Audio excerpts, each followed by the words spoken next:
Então vamos para o nosso estudo de número 16 no livro do Apocalipse. Hoje nós veremos o capítulo 7. E se eu chegar com você até o versículo 8, tá bom. O meu alvo com você hoje é até o versículo 8. Se der para a gente terminar, se nós vermos que rendeu o tempo, nós vamos até o fim. Senão nós vamos até o versículo 8, tá bom? Vamos mais uma vez orar ao Senhor. Ó Deus, nós te agradecemos por esta noite, por este momento. E acima de tudo, ó Deus, agradecemos por Jesus Cristo, teu Filho amado, nosso Senhor e Salvador, a razão da nossa fé, o autor e consumador da nossa fé. A Ti, Senhor Deus, eu quero agradecer pela vida dos meus irmãos aqui presentes, os que não puderam vir. O Senhor sabe o motivo de cada um. Pedimos a bênção do Senhor sobre aqueles que estão passando momentos de luta, de dificuldade. Que o Senhor esteja fortalecendo cada um, ó Deus. E agora estes que aqui estão, saiam daqui fortalecidos na palavra do Senhor, prontos e aptos para compartilhar com os que necessitam também. Assim nós oramos em nome de Jesus. Amém, Senhor Deus. Então você tem o esboço desse capítulo, o capítulo 7.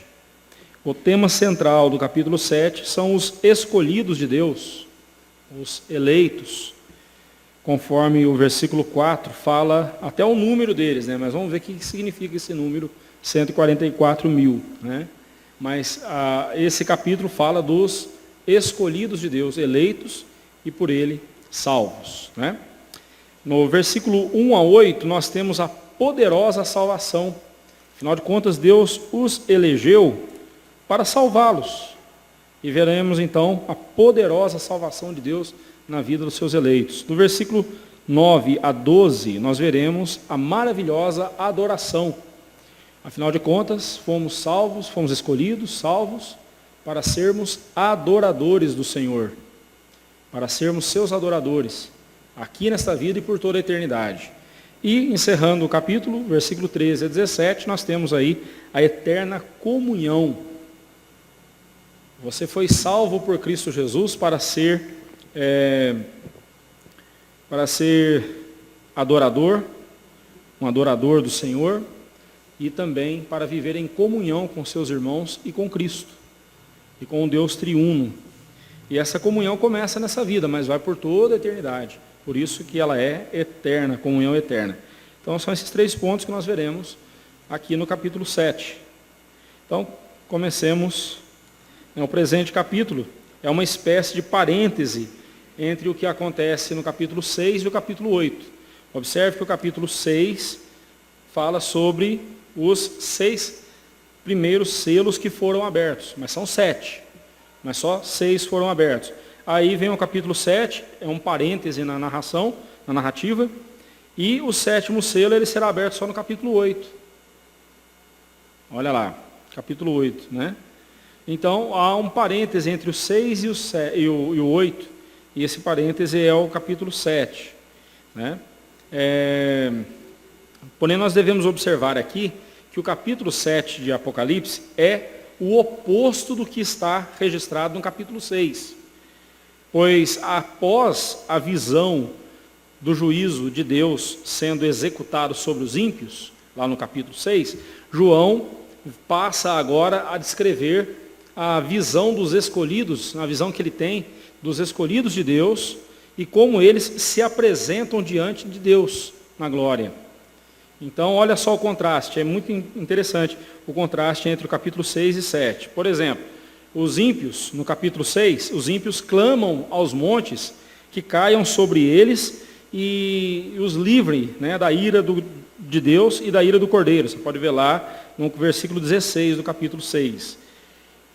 No capítulo 7, os santos entoam louvores diante do trono de Deus. Então, a mesma presença, a presença de Deus, em relação aos ímpios, causa terror, pavor, inenarrável. Mas a presença de Deus na vida do seu povo causa júbilo, alegria, gratidão. né? Veja o versículo 10 do capítulo 7.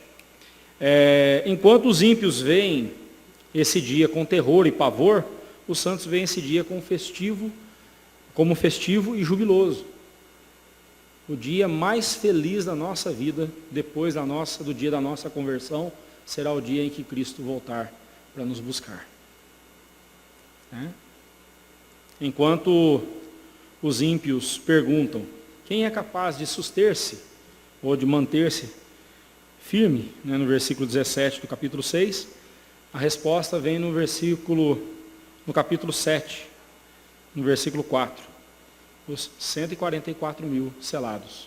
Estes capazes ou foram capacitados a susterem-se diante do Senhor, a se manterem firmes diante do Senhor, né? Mas não percamos de vista que o capítulo 7 ele é a continuação do que acontece no capítulo 6. Lembra que o capítulo 6 trata do juízo de Deus. E em seguida, então, o capítulo 7 trata dos crentes ou da igreja de Cristo sendo recebida na glória eterna. Neste dia do juízo, a igreja sendo recebida na presença de Deus na glória eterna. É disso que trata o capítulo 7 e o capítulo 6. Ok? Então vejamos aí, a poderosa salvação. Diz o versículo 1 e 2. Ou melhor, versículo 1. Depois disso, vi 4 anjos em pé, nos 4 cantos da terra, conservando seguros os 4 ventos da terra, para que nenhum vento soprasse sobre a terra, nem sobre o mar, nem sobre árvore alguma. Após o que João viu lá em relação aos ímpios, ele passou então a descrever o que acontece aos eleitos de Deus, né? Ao dizer depois disso, né, como começa lá o versículo 1, depois disso, ele não está descrevendo aqui os fatos em ordem cronológica. O que João está mostrando é que tudo isso, né, o juízo sobre os ímpios, a vitória da igreja, a igreja sendo recolhida na glória eterna, isso tudo acontece concomitantemente, no mesmo momento, né? O tempo será diferente nessa ocasião, não será como nós aqui agora estamos contando os minutos. Lá será como Deus vê o tempo, né? Será algo completo, né? Esse é o sentido. Por isso que ele fala depois dessas coisas, ou seja, depois dos ímpios serem julgados, em seguida então agora vem o triunfo da igreja. Mas olha como que ele descreve isso, né?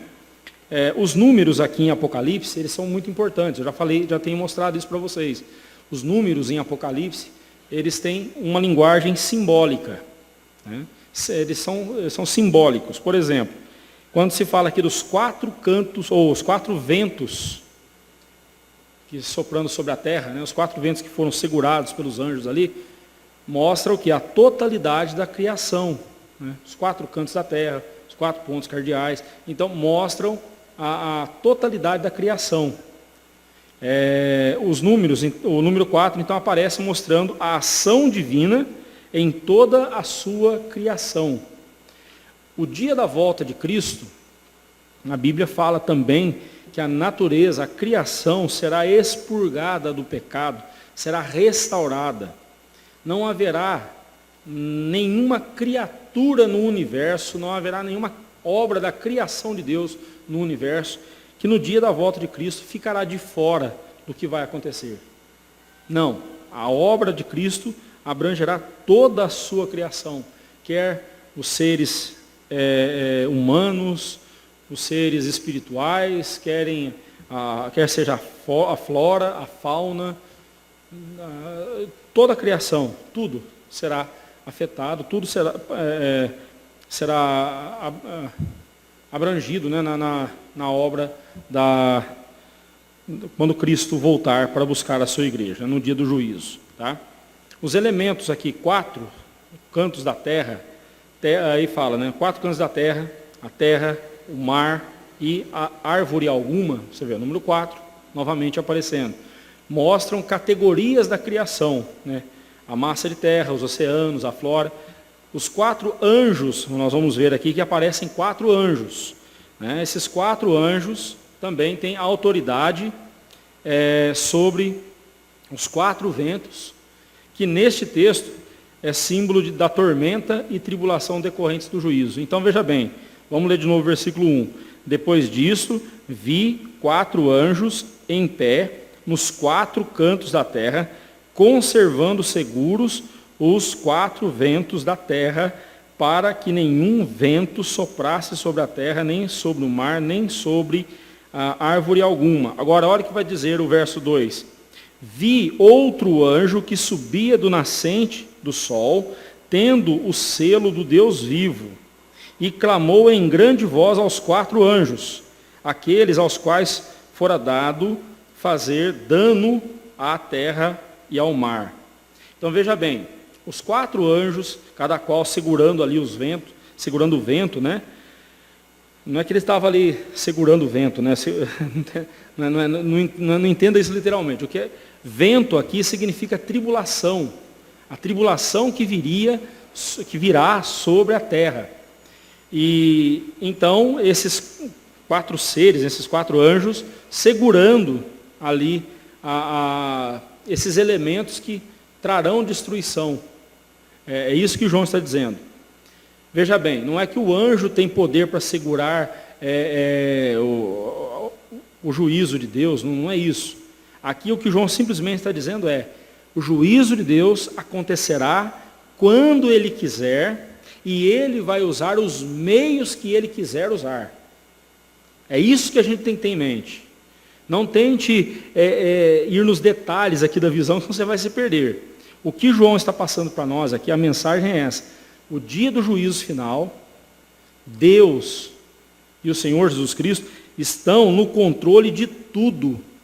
E tudo acontecerá, todos os fatos e eventos acontecerão de acordo com a vontade de Deus. Essa é a mensagem que nós temos que extrair desse versículo aqui. É isso que a gente tem que entender. Não queira imaginar um anjo segurando o vento, né? Isso aí é coisa para Dilma, né? A Dilma que gostava de sacar vento, né? Essa é outra história, né? Não é anjo, não imagine isso não, que senão você vai perder o rumo, você vai perder a mensagem do texto. A mensagem do texto aqui é: Deus está no controle de tudo, não só lá no juízo, né? O tempo todo, Deus está no controle. E todas as coisas no dia do juízo acontecerão de acordo com a vontade de Deus, e nada escapará da vontade de Deus. E tudo acontecerá no tempo que Deus determinar. Por isso que o outro anjo que aparece aqui, diz assim: olha, segurem aí os ventos, né? Segurem as tribulações. Ainda não é a hora. Vai ter um momento certo para vocês fazerem isso. É isso que nós devemos entender aqui, ok? Alguma dúvida?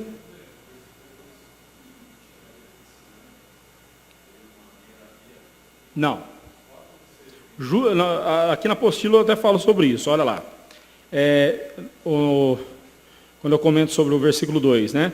Surge outro anjo, o qual clamou com grande voz aos outros 4, os quais haviam recebido o poder para danificar a criação, mas não ainda a autorização para tal. Eles tinham recebido o poder, mas não a autorização. Mas tem uma notinha de rodapé, olha a notinha de rodapé lá embaixo, a notinha 109.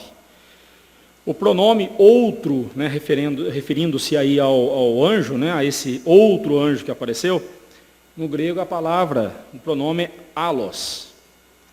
A língua grega é muito rica, né?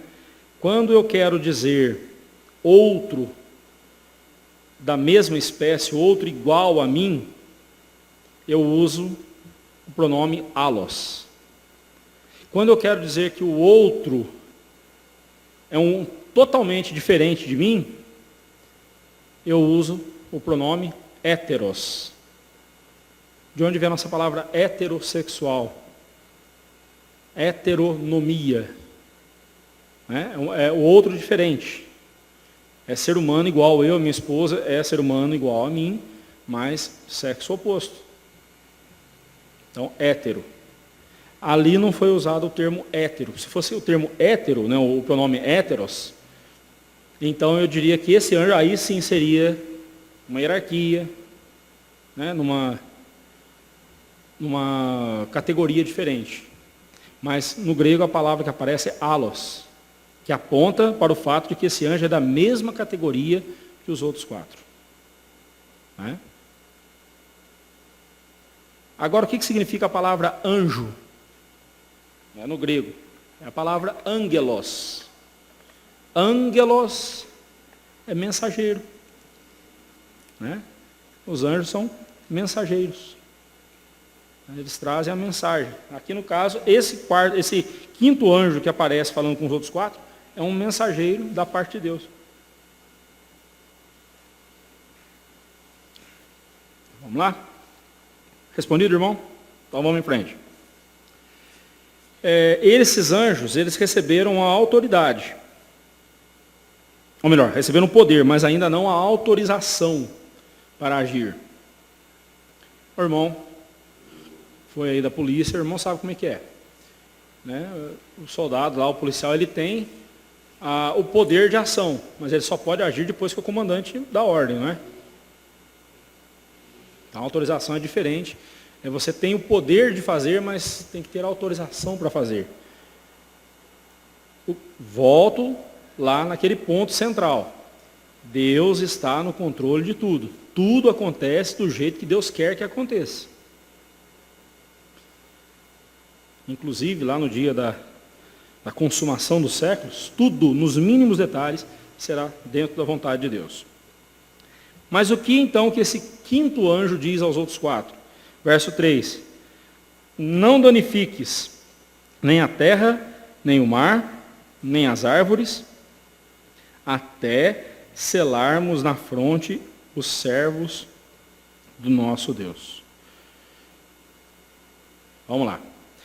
Desse anjo, pouco sabemos, além de que ele subia do nascente do sol até, subia do nascente do sol, tendo o selo do Deus vivo. É a única coisa que nós sabemos desse anjo, e que ele era outro igual aos demais. Né? Só isso. Não temos o nome dele, então, mas não vem ao caso. Porque isso não é importante. O que é importante aqui é atentarmos para a mensagem.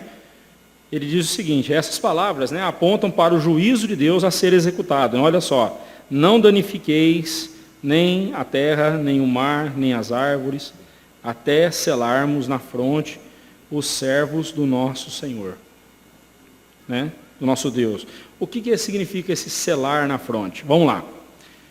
Todo sofrimento que sobreviria ao mar, à terra, às árvores, enfim, a toda a criação, são punições de Deus contra o mundo ímpio e perseguidor da igreja.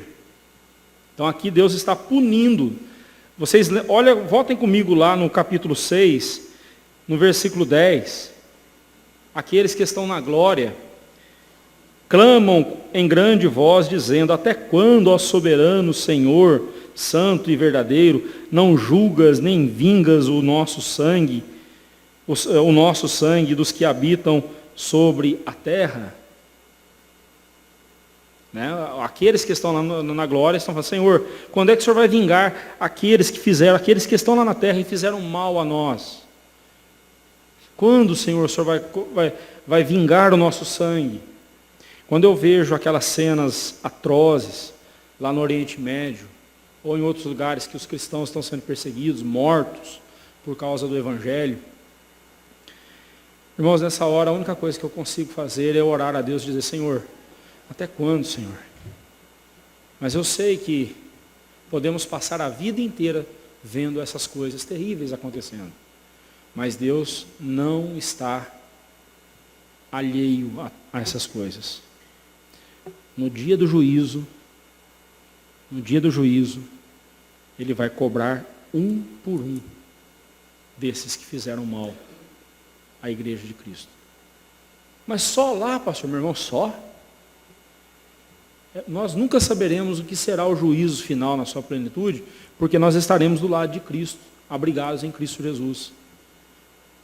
Mas os que forem condenados, os que forem lançados na condenação eterna, meus irmãos, eles passarão por sofrimento indescritível. Nós jamais saberemos o que vai ser isso.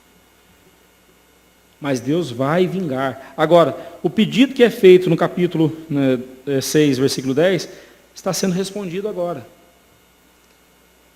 Mas só que antes de vir a tribulação, antes de vir o sofrimento sobre o mundo,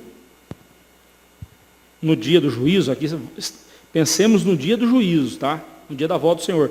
Antes que isso aconteça, é necessário que os eleitos de Deus sejam alcançados pelo Evangelho. Estes aqui que serão selados na fronte, os servos de Deus selados na fronte, nada mais do que os eleitos de Deus sendo alcançados pelo Evangelho, convertidos e salvos por Ele. Irmãos, eu não sei quem são os eleitos de Deus. Eu sei que aqui em Jacareí ainda tem muitos eleitos de Deus precisando ser alcançados. E serão alcançados. Quer seja pela nossa pregação ou pela pregação de outra igreja, de outros crentes, mas serão alcançados. Aqueles a quem Deus escolheu, eles serão selados, ou seja, separados para Deus, marcados para Deus. E vai guardando essa informação, porque quando nós falarmos sobre a marca da besta, você vai entender o que é a marca da besta. Quando nós chegarmos lá. Por enquanto, entenda que nenhum eleito de Deus ficará para trás. Nenhum daqueles por quem Cristo morreu na cruz se perderá. E enquanto o último eleito não for salvo, Cristo não volta. Só não me pergunta quando vai ser esse dia, porque eu não sei. Mas eu sei que, enquanto os eleitos de Deus não forem convertidos e alcançados, convertidos e salvos por Ele, Jesus Cristo não volta. Há uma teoria, que eu não sei de onde que tiraram isso, de que o Evangelho tem que ser pregado em todo mundo, todas as pessoas têm que ouvir o Evangelho, porque quando todas as pessoas na face da terra ouvirem o Evangelho, aí Cristo volta. Então, aí tem até muita gente que fala assim, vamos pregar o Evangelho, vamos sair pregar o Evangelho, vamos antecipar a volta do Senhor Jesus. E aí usam aquele texto lá de 1 Pedro, quando ele fala de nós apressarmos a vinda do Senhor. Né? O verbo apressar ali não significa acelerar, adiantar. O verbo ali significa desejar com tanta força o dia do Senhor, que eu começo a fazer aquilo que eu posso fazer, o que está no meu alcance, para poder então receber. É igual aquele parente seu que faz tempo que não vem na sua casa, e aí ele liga para você assim, olha, final de semana eu queria passar aí na sua casa para te dar um abraço. E aí você vai, arruma a casa, dá uma ajeitada ali, aquela parede que está precisando pintar, você pinta para ficar bonitinho e tal, você se prepara para receber o seu parente. É essa a ideia de apressar a vinda do Senhor Jesus, é estarmos preparados para aquele dia, é isso que Pedro está falando.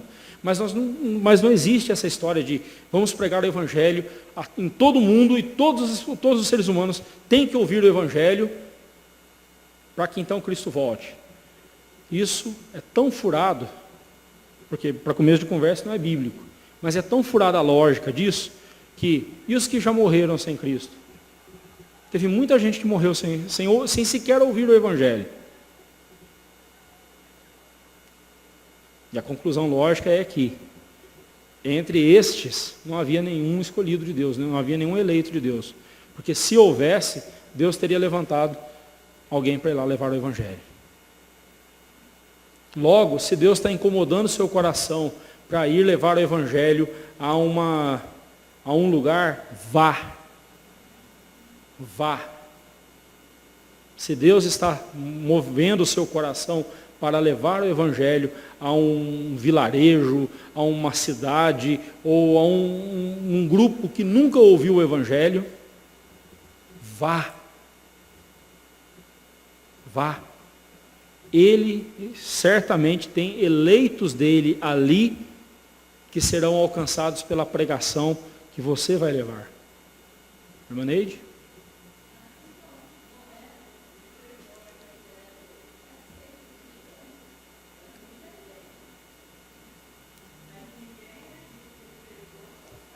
Ali, Interessante, né?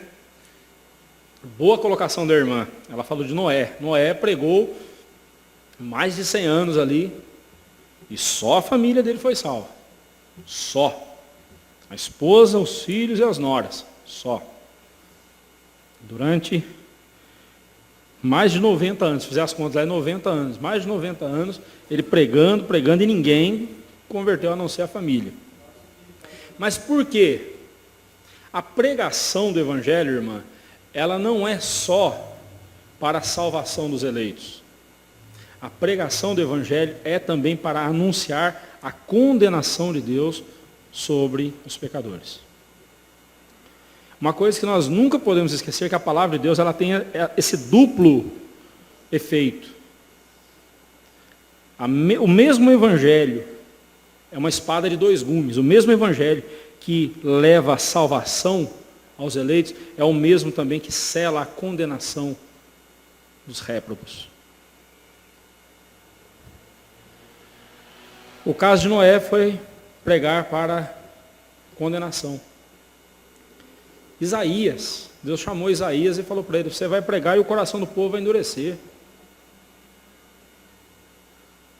Até já comentei isso com os irmãos, se Deus me desse um chamado desse, eu entraria em parafuso. Né? No começo do nosso ministério, né, a gente sonha em pregar o Evangelho e ver vidas, né? Hoje, é claro, ainda continuo almejando isso, claro. Mas no começo a gente tem aquela visão romântica, né?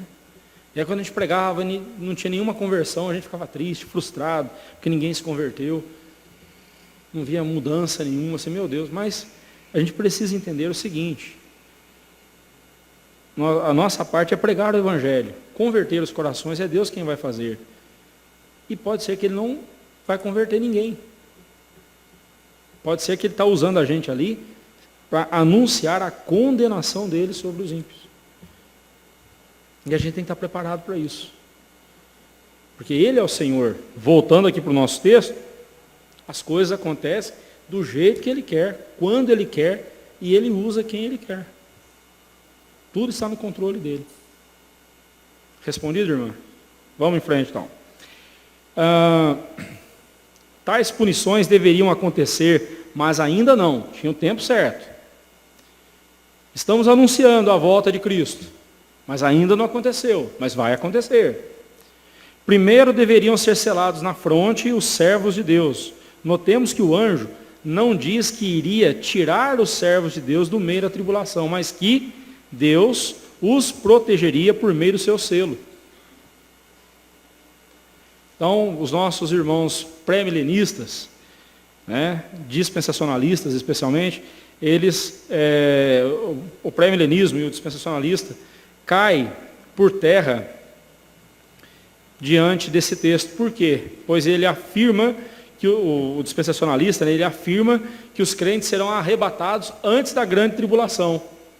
Enquanto que aqui nesse texto nós vemos que os crentes serão selados e permanecerão. Enquanto os 4 ventos, ou seja, a tribulação que esses anjos, ou a tribulação decorrente do juízo de Deus, virá sobre a terra. O que não vai acontecer com os eleitos de Deus é que eles não sofrerão a condenação. Mas os sofrimentos, né, nesse mundo, nós não estamos isentos, irmãos. O servo de Deus, os crentes em Cristo Jesus, eles não estão isentos de passar por sofrimento. Não estão isentos de passar por dores, por tormentas. Se estão dizendo para você que se você vier para Cristo, você vai ter todos os seus problemas resolvidos e você vai viver feliz, leve, livre, solto, estão mentindo para você. É verdade, se você crer em Cristo Jesus e entregar a sua vida a Cristo, você vai experimentar a verdadeira felicidade. Você será feliz de verdade, bem-aventurado, não tenho dúvida disso. Mas nesse mundo, enquanto estivermos nesse mundo, o crente, ele estará sujeito a chorar, a derramar lágrimas. Bem, no final desse capítulo, nós vamos ver que Deus lá enxugará. Olha como termina o capítulo 7. E Deus lhes enxugará toda lágrima. Mas espera aí. Se o crente não sofre, vai chorar de onde? Vai chorar como? Irmãos,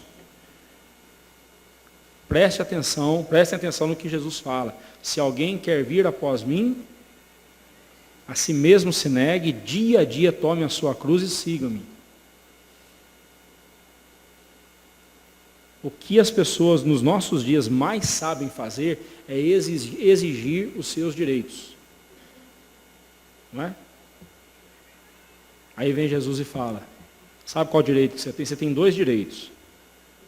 O direito de não ter direito nenhum e o direito de não reclamar do único direito que você tem. É? Nessa vida, nós não temos direito, irmão. Direito nenhum. Para começo de conversa, nós somos servos de Deus. E que direito tem o servo? Que direito tem o escravo? Nossa, pastor, mas aí você está jogando para baixo, hein? Aí não dá vontade de servir a Deus. Então vai servir o diabo, então. Vai servir o pecado. Mas é filho do rei, mas não quer agir igual um príncipe, né? Age igual o bobo da corte, né?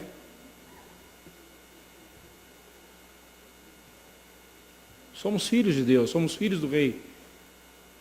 E isso mostra que nós devemos agir de acordo com o caráter do nosso Pai. Sede, pois, imitadores de Deus como filhos amados. Irmão, a vida do crente nesse mundo é marcada por sofrimento. Pastor, então qual a vantagem então de seguir a Cristo? Nessa vida não tem muita vantagem não, irmãos. Não, tem sim. Ter a presença de Jesus conosco, ainda que nós andemos pelo vale da sombra da morte, nós não precisaremos temer mal algum, porque Ele está conosco. Só isso. Só essa bênção já vale por tudo. Mas como não bastasse Ele me acompanhar nessa vida, Ele diz, bondade e misericórdia certamente me seguirão, e habitarei na casa do Senhor para todo sempre. Nós não vamos habitar aqui na igreja por todo sempre. Um dia isso aqui vai acabar. Eu vou acabar, você. A casa do Senhor é o tabernáculo celeste, que é o que nós vamos ver daqui a pouco também, né? Ou semana que vem, nesse capítulo. Né? Lá no versículo 15. Santuário de Deus. Ok?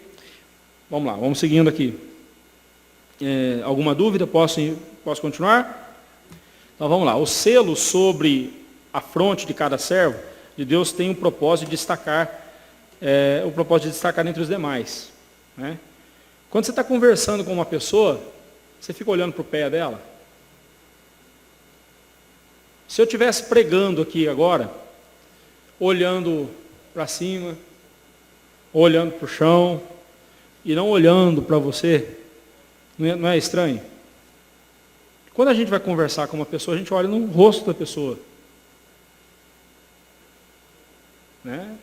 O nosso olho, o nosso olhar se dirige diretamente para a fronte da pessoa. Então, quando a Bíblia diz que Deus selará, né, os seus servos na testa, não quer dizer que eles não vão ter uma marquinha na testa, não é isso não.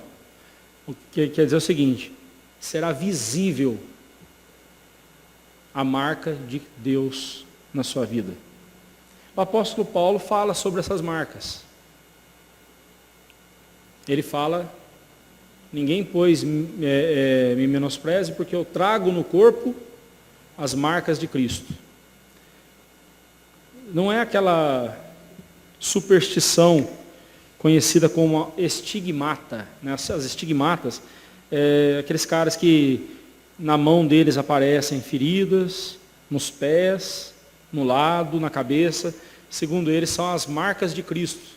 Né? Os pregos nas mãos de Cristo, nos pés de Cristo, a lança furando o lado dele, o abdômen dele, os espinhos furando a cabeça. Então, esses beatos que têm as estigmatas, né, as tais estigmatas, eles têm uma comunhão tão grande com Cristo, com Deus, que o corpo deles começa a ter essas marcas de Cristo.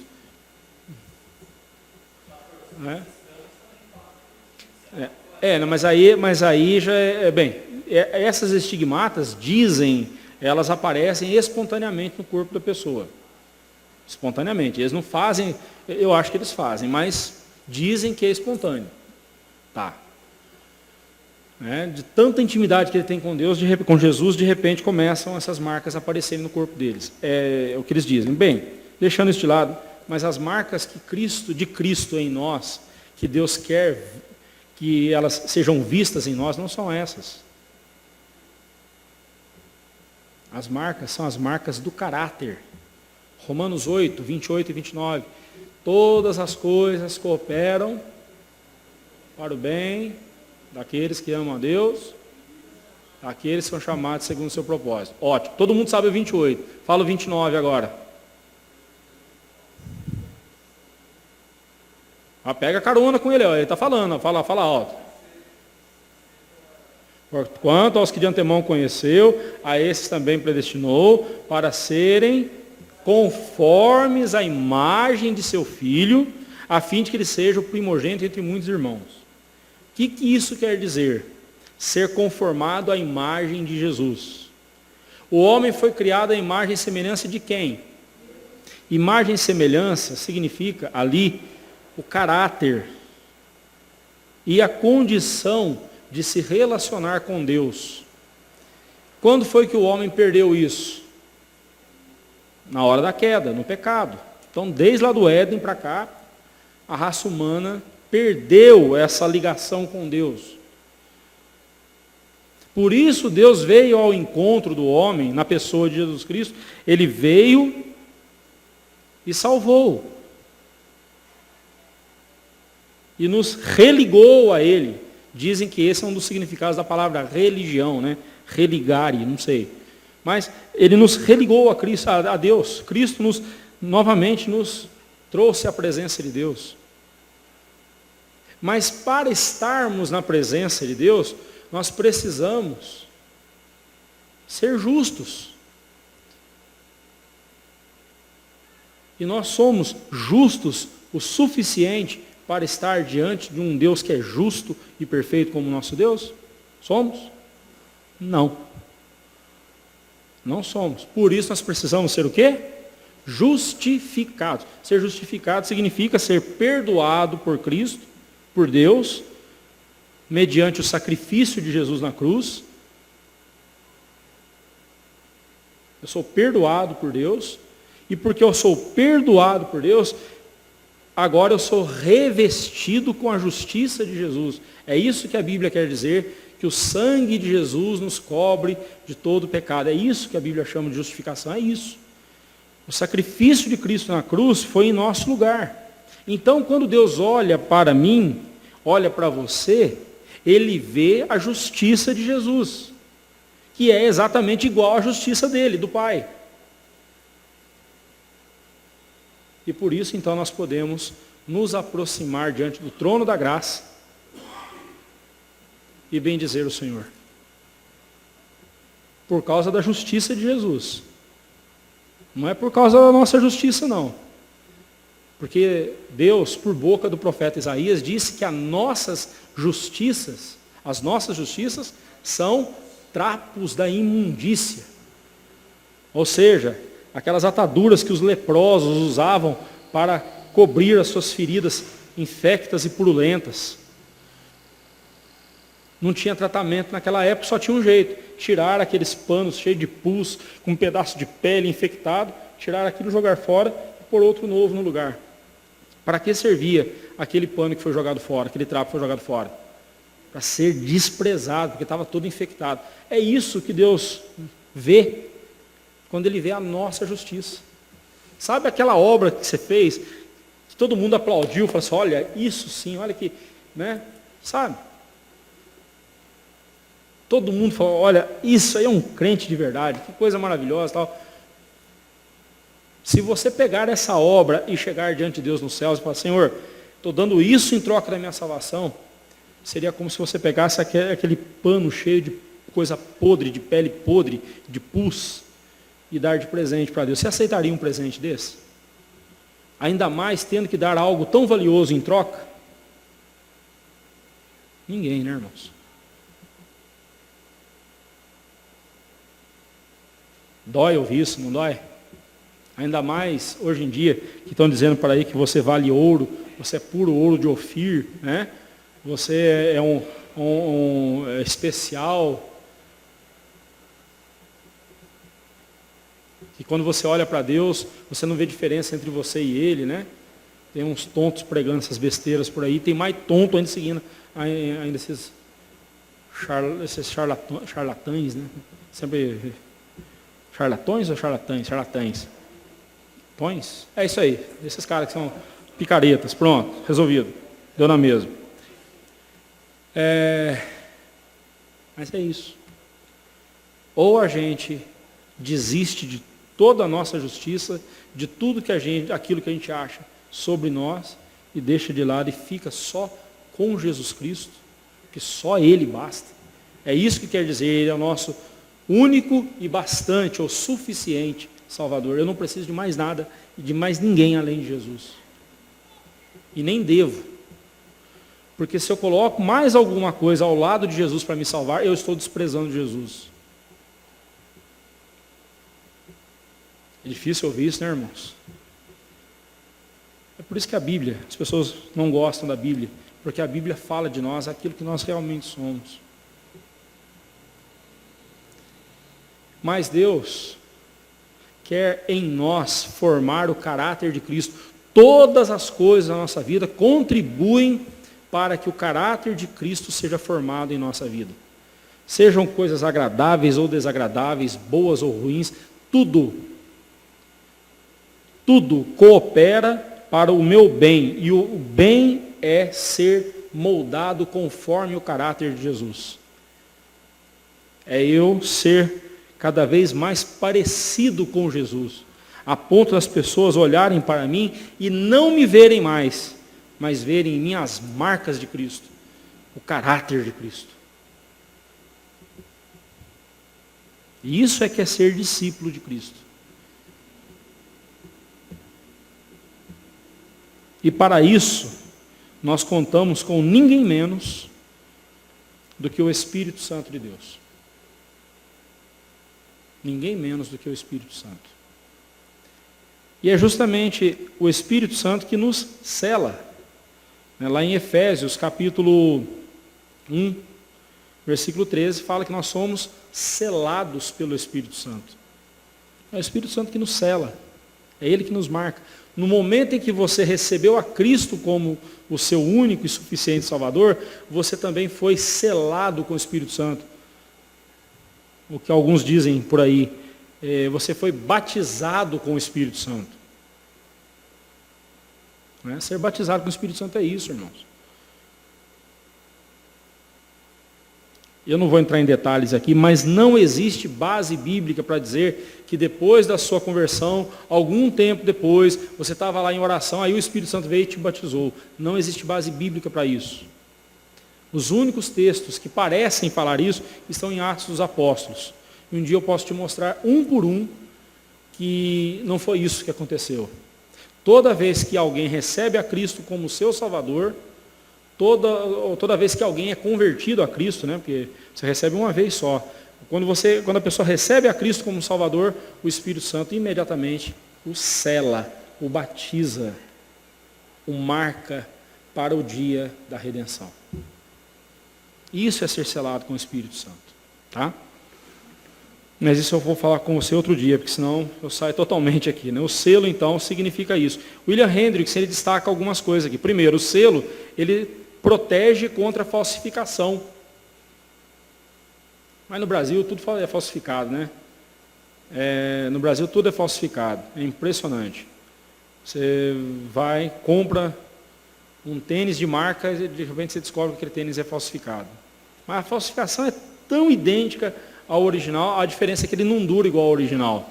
Aí você descobriu algum tempo depois que você comprou algo falsificado. Mas existem os selos, eles servem para proteger contra a falsificação.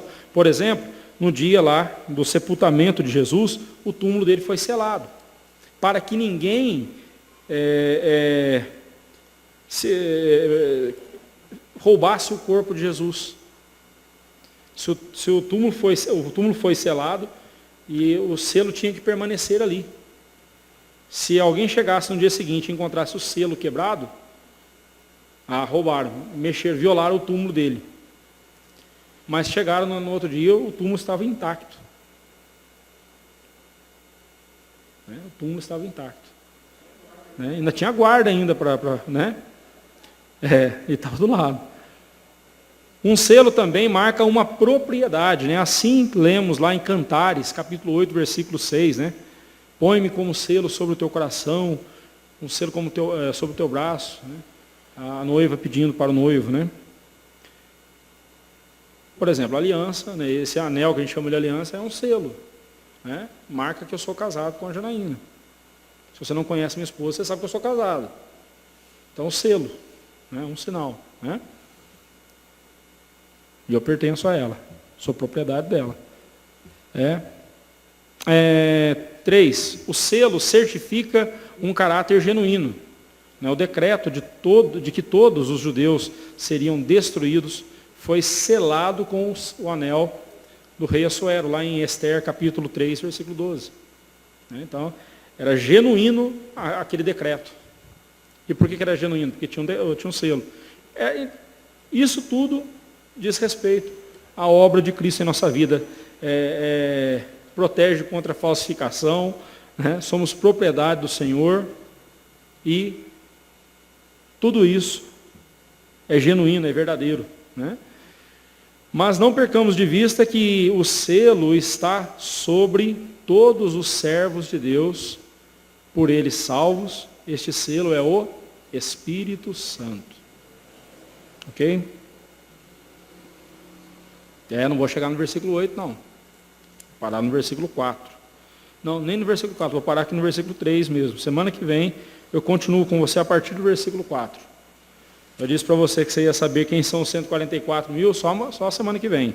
Volte semana que vem que aí você vai acompanhar, tá bom? Leve a sua apostila, por favor, traga ela semana que vem. Só faremos nova apostila para os que não tiverem, tá bom? Então, mas esses 3 versículos, guarde essas verdades no seu coração. E que Deus nos ajude, Deus nos abençoe, a fim de que nós mostremos com o nosso viver, com a nossa prática, com a nossa fé, as marcas de Cristo em nós. Que Deus assim nos abençoe. Amém.